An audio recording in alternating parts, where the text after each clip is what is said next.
of years. And I've given this course quite a few times before. And every time I give this course, I change a little bit something, or I add a little bit something just to make it hopefully a little bit better. And you can reach me through Teams or email. Anybody is free to either send me a Teams message or an email, and you can ask literally any questions you have. And once again, I'm stressing this. If you do have a question, please let me know. My email is alfred.barnard.external@srh.de, but I'll send you all an email today, just to make sure that you do have my email. Right, so your introduction, now usually I have, you might find this slightly, well, not slightly funny, but humorous. At the SRH University, if this is your first course with us, we follow a system called CORE, C-O-R-E. Now, let me just stop sharing for a second and talk to you like this, so this might be a little bit more personal.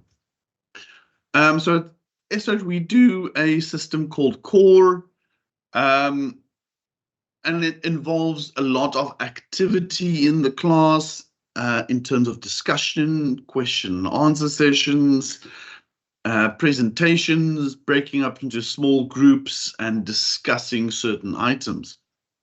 But as you might guess, during these online lectures, it is a little bit harder to do. So most of the question and answer sessions we will probably have offline. We will not have it during the classes, because I find a lot of people do not have the English skill. Well, they do have the English skill, but they do not trust themselves and not confident enough in their own English skills to be able to participate fully in a question and answer session. So that is fine. So these lectures will mostly consist of me talking and showing you a couple of examples and taking you through the software of designing a printed circuit board. Now, if I do have questions, I will usually ask you to answer the question in chat. But I sometimes find that sometimes nobody answers a question, and it a little bit wastes time, just me staring at the camera asking a question.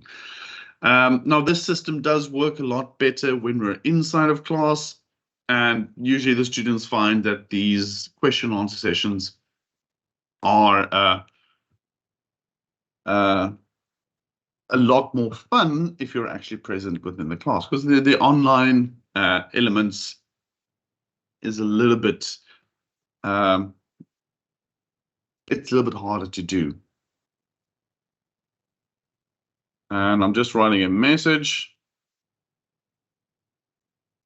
in the chat, but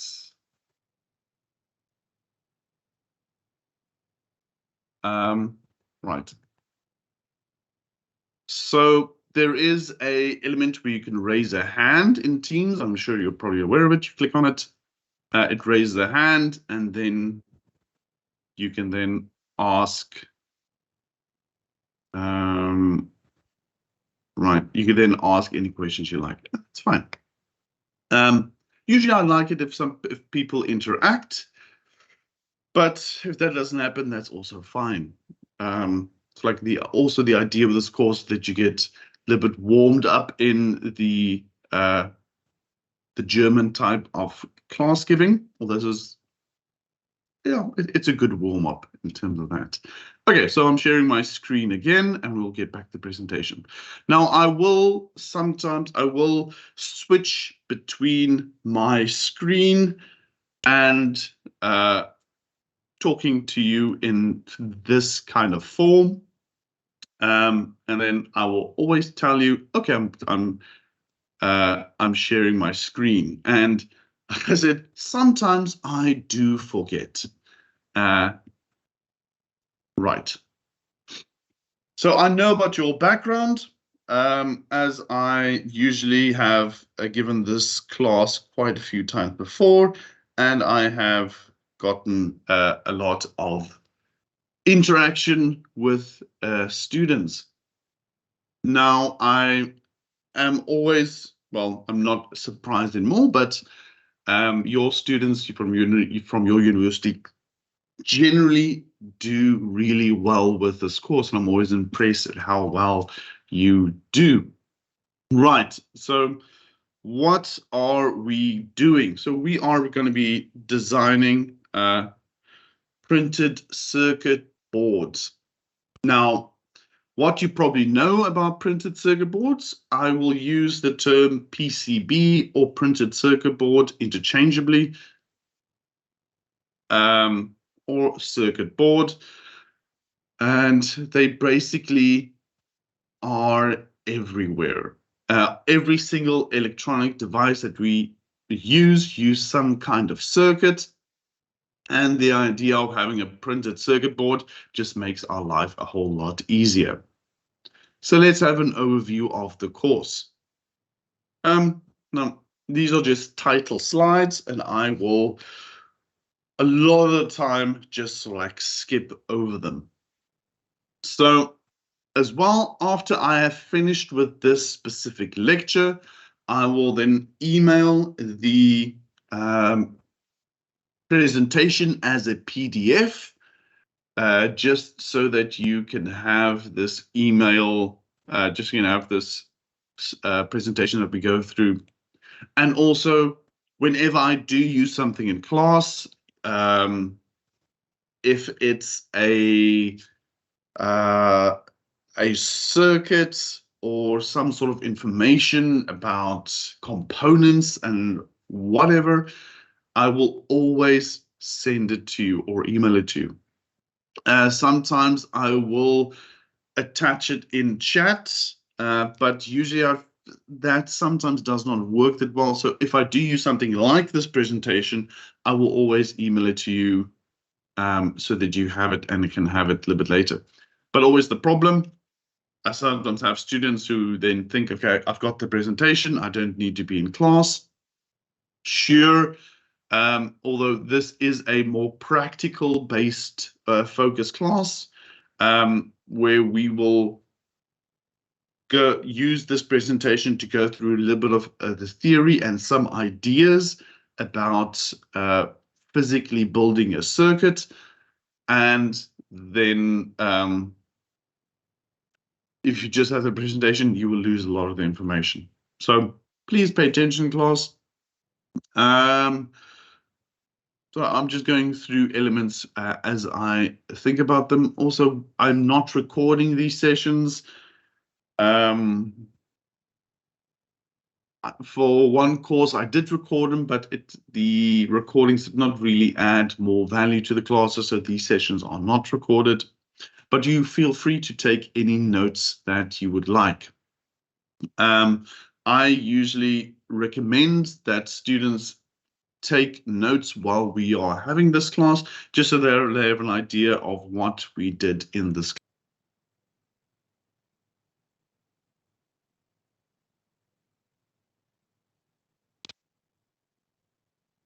Also, after each class, I will then usually send you an email, just to give a little short summary of what we did in the class, just so everybody is on the same page. Right, so I'm sharing my screen again.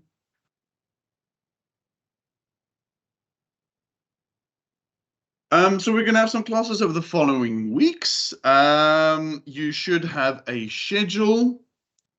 But I think usually our classes are on a Monday, a Wednesday, and then sort of like a double class on a Thursday.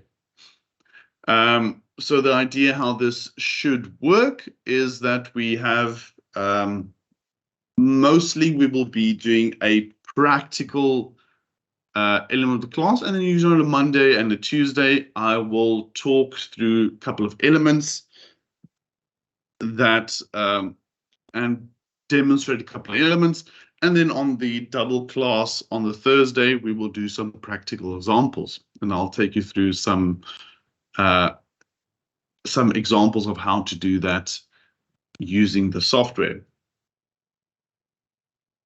Then you should be able to simulate simple circuits. So we are not only going to be designing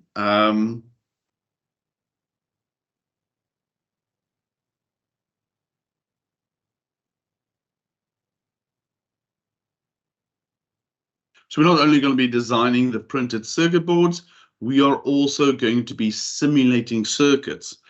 We will simulate digital circuits, and then we will be simulating also analog circuits. Now,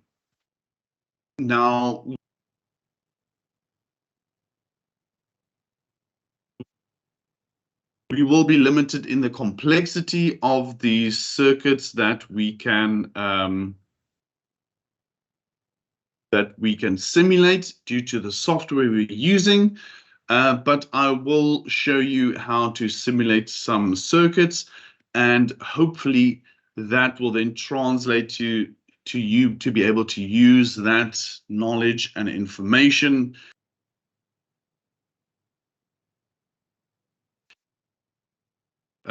in later elements or in other subjects as well. So we will be simulating circuits, and then we'll also be designing circuits.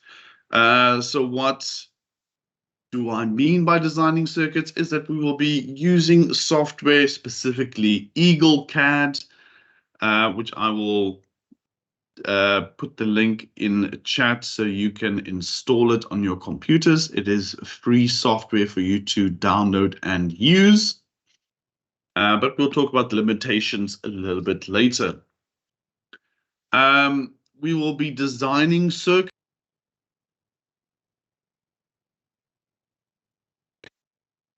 We will be drawing the circuits in EagleCAD, and then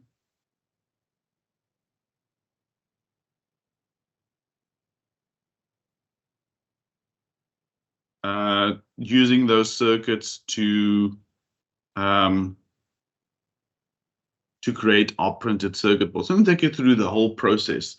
We will then design from the circuits that we have created in EagleCAD.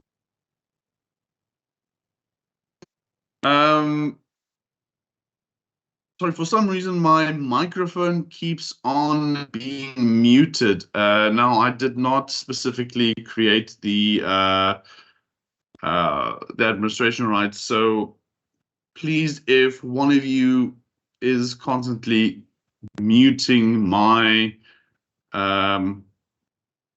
microphone, please don't do that. It's just disrupting sort of like the flow in the class. Now, I will I will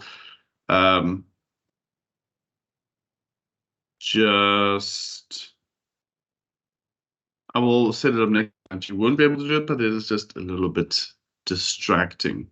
Okay, in any case, back to the presentation. So we will then design the printed circuit board from the circuits we have created. And then I'll also take you through the process of ordering a printed circuit board or manufacturing the printed circuit board. Hopefully I will have time to do this. So the idea would be is that I would also create a printed circuit board. And then from that printed circuit board, I will use a company and then order that circuit board and then show you the end result. Now, I tried this last year, but we kind of we ran out of time, but hopefully this year we can have it done. And to that end, this year I have chosen a personal project which I would like to do, and I'll talk about that project a little bit later. And I will take you through the whole process of creating the circuit, transferring that circuit to the PCB software, and then creating that printed circuit board, that PCB, and then ordering that PCB from the manufacturer, and then choosing the physical components, resistors, microchips, inductors, transistors, and all those elements to be able to design a circuit board that will work. And then the final exam will be a circuit and a resulting PCB design task. Last year, this worked really well. This will consist of a examination document that I will send to you guys, and then you will have a certain amount of time to complete that task. It is a it's not an easy task because it is an examination, and then I will be testing your skills in terms of simulating an analog and a digital circuit, and then creating a printed circuit board system from the circuit diagram to the printed circuit board to the final product. And like I said, I will send you the examination, and then you will have a couple of days, maybe a week to finish it. Now, these classes, the duration is of this month, and I do realize that you will have, after this month is finished, you will have I think a short holiday or something. Now, I will not be giving the exam to you in holiday, but I will speak to your class representative for the best time to give you the exam. But don't worry, as we get closer to the end of this course, we will talk a little bit more about the final examination. How all the classes work? Well, we've spoken about this a little bit already. Mostly we will be, this will consist of online presentations. I will switch between my camera here and also my screen for presentations, but I will also be sharing my screen while I demonstrate the printed circuit board software. So mostly we have classes on a Monday, a Wednesday, and a Thursday. So the Monday and Wednesday classes, I think, are like single periods, and then the Wednesday class are double periods. I think broken between a lunch period or something. So hopefully on the Monday and Wednesday, I will take you through some topics, and then on the bigger class or the double class, we will be going through some practical examples where I will be physically showing you how to do this. Now, a lot of what this class is me demonstrating the elements that I talked about during our theory session in EagleCAD. Now, I will be posting a link where you can download the software. It is free software. We'll speak about that a little bit later. And the whole point, if you want to distill this whole down to its bare necessities, we like to call it that, is that I will be asking you, a big part of this class is to use the EagleCAD software to create printed circuit boards. So we will then be using EagleCAD for basically everything, but we'll get to that a little bit later. So Monday, Wednesday, and then on Thursday, double classes. Usually I will be demonstrating or talking about certain theory elements on the Monday and Wednesday, and then on the Thursday, we will be more heavily focused on demonstration and practical implementation of said knowledge. So I'm sharing my screen back again. So for this week, we'll be going over components and some circuit schematics. And then next week, we'll be going over converting our schematics to a printed circuit board. The software we're going to be using or focusing on is EagleCAD. And as of today, it is the industry standard for circuit design. Now, there are lots of other softwares out there, all with different strengths and weaknesses, but we will also talk a little bit more about other software that you might be using or might want to use. And then we will also have a little small discussion about why use software at all. So, what is a printed circuit board? A PCB, printed circuit board. It's an electronic circuit made up of conductive material and what we call a substrate. It is basically the physical manifestation of our circuits or our electrical circuits. The conductive material is used to connect our components or create our circuits, and the substrate is the material used to provide the form and stability to house our conductive material.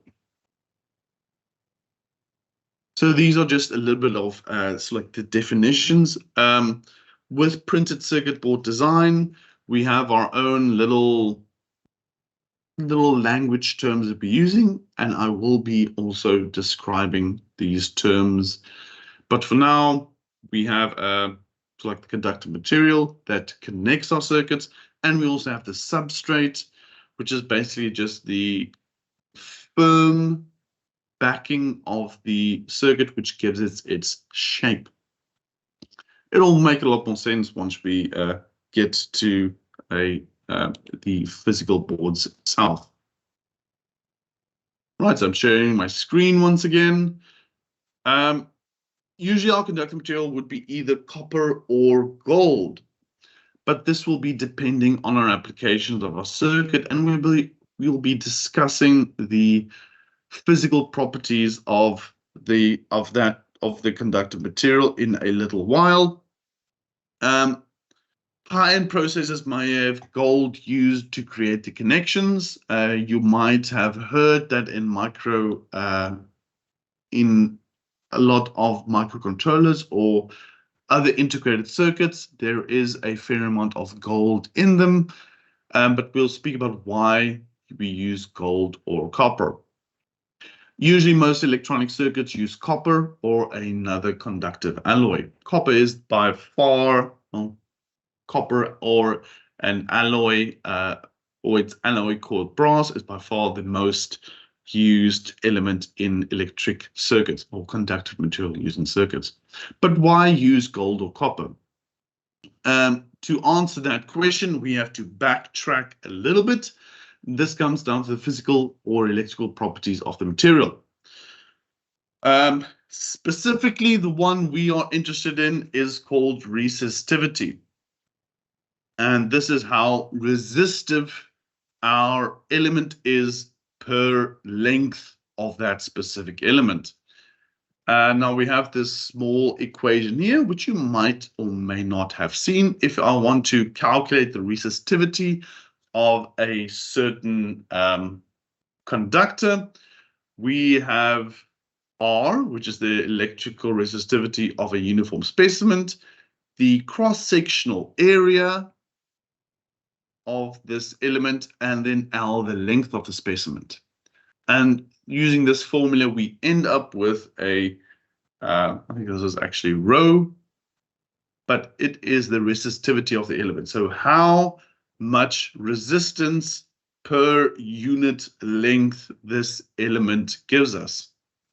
And this becomes now very important in our applications as well, because when we build our physical circuits, we will be using conductors, and even the best conductors in the world has some sort of resistance. Now, this becomes very, very important because we will be specifying how thick our circuit boards will be and how thick the conductors are that we are going to be using. And we'll speak about all that elements as we go on, but just always keep this little picture in mind. So what we basically have is always keep in mind, so like the end goal of our of this whole class, that we're going to be creating physical circuit boards. And now with everything physical, we will have some certain drawbacks. In this case, there are a lot of drawbacks or a lot of things we have to consider. But one of the main things we are considering is the resistivity of our tracks. So this is to do with how long our track is. Now, I'm using the term track. I can also use the name trace. This is the physical connection on our circuit board that connects the one element to another element. This I will call a track or a trace. This is the physical copper running from one component to the next. I will call it a trace. Now, this trace will have a physical dimension. It will have a cross-sectional area, and it will have a length, and then that will then influence the resistivity of that element. Now, we will always have to fall back on our basic electrical knowledge and remember that if we have our voltage, our relationship between voltage and current and resistance, that they're all related. And our resistivity has to do with the resistance of our circuit. And this all adds up to this all affects how our circuit generally behaves. So our circuit, we would like to have a small resistivity as we can. So we can make our trace, the cross-sectional area, as big as we can to decrease the resistivity. But if you make it too big, our circuit won't be small. And generally, our circuit will then not fit into our mobile phones, for instance. So we will, as in almost all engineering disciplines, there will be trade-offs. We will have to select not the perfect amount of resistivity that we can live with, but also we will have to keep in mind that our circuits usually have to be small or fit inside a certain component like a smartphone, for instance. But also the cross-sectional area then also has to do with how much heat it generates. And also, if the resistivity is really high, the heat generation is a little bit more, which is also usually bad for our electronic devices. And also, if we use thicker traces or traces with bigger cross-sectional area, it also increases the cost of our circuits because then we will be using more metal in our circuits. Now, usually in one-off circuit, if I just make one circuit board, it's not that big of a deal. But if we are designing a circuit that will be manufactured in the thousands, then even just saving a couple of grams of conductive material will save lots of money in the end. So in circuit design, there's a lot of things we have to think about. And we will always come back to our base electrical engineering knowledge and use that to calculate these values. So printed circuit board designs rely heavily on our expertise as electrical engineers or our electrical property knowledge. We will go through all this, but luckily, what makes our life easier is the simulations that we can create with our circuits. But we'll also go through the life cycle of creating circuit boards and what we need to do. So right, back to the presentation.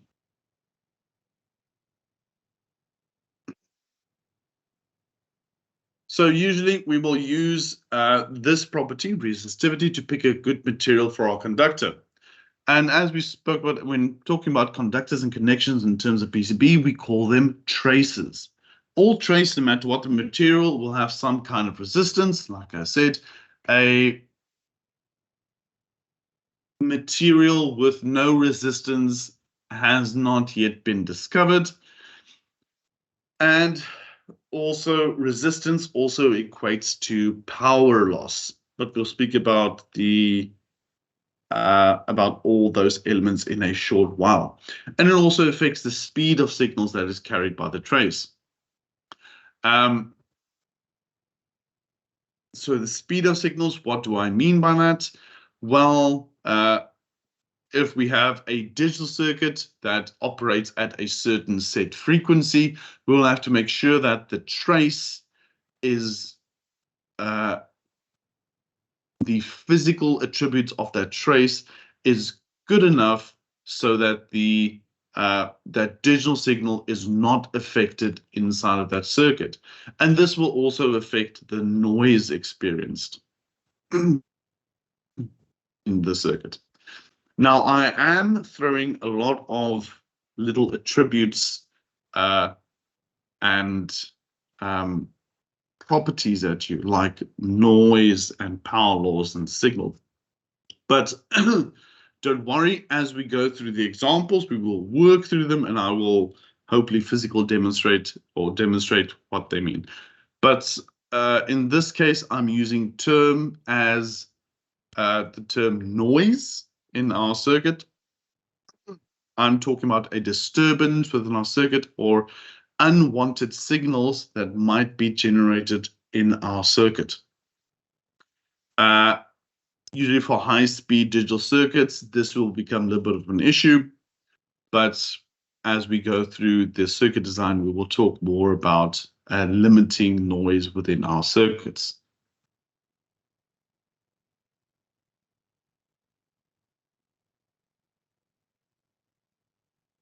Usually a conductor, which we create our traces out of, is a metal with a high conductivity and a low resistivity.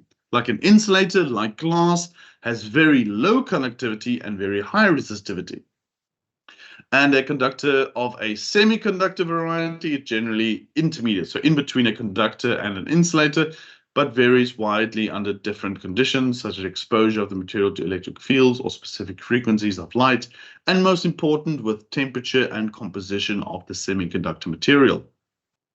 So, and once again, basic knowledge, which I'm just going over just to make sure we are all on the same page. Oops. Now, in this little table, we have, now this I got from Wikipedia. We have one column with the material, silver, copper, annealed copper, gold, aluminium, calcium, tungsten, zinc, cobalt, nickel, and so on and so forth, with the resistivity. Now, resistivity, rho at 20 degrees Celsius, so at room temperature, and this is ohms meter. So this just shows you that silver is an extremely good conductor. So this is resistivity and this conductivity, and they are inverse of each other. So one of the best conductors you will have is silver. Then usually it's copper and then gold. Now there are others, but these are in this table, contained within this table, is the like the most common materials we might be using for our specific circuit boards. More specifically, we'll be using mostly silver, copper, gold, or aluminium to create our circuits. And these will all give us certain properties, give our circuits a little better properties so that our circuit will work better. Now, to be honest, when I was studying, I had this impression that gold is the best conductor you can find, but this is just actually not the case. The silver and copper are much better conductors than gold. But for me, this didn't make sense. So why would you then use gold? So we'll go through that in a short while. But for now, we will have a short 5-minute break. So usually between the sessions, I will have a little 5-minute break just to give you a chance to refresh yourselves, go to the toilet, do anything else you need to do. I will usually write in the chat 5-minute break. And then I will leave my screen on the gold versus copper table just so you can have a look at it, and then make sure that you understand like which conductors are better. So I'm sharing my screen once again. We are having a short 5-minute break, and then we'll pick up where we left off.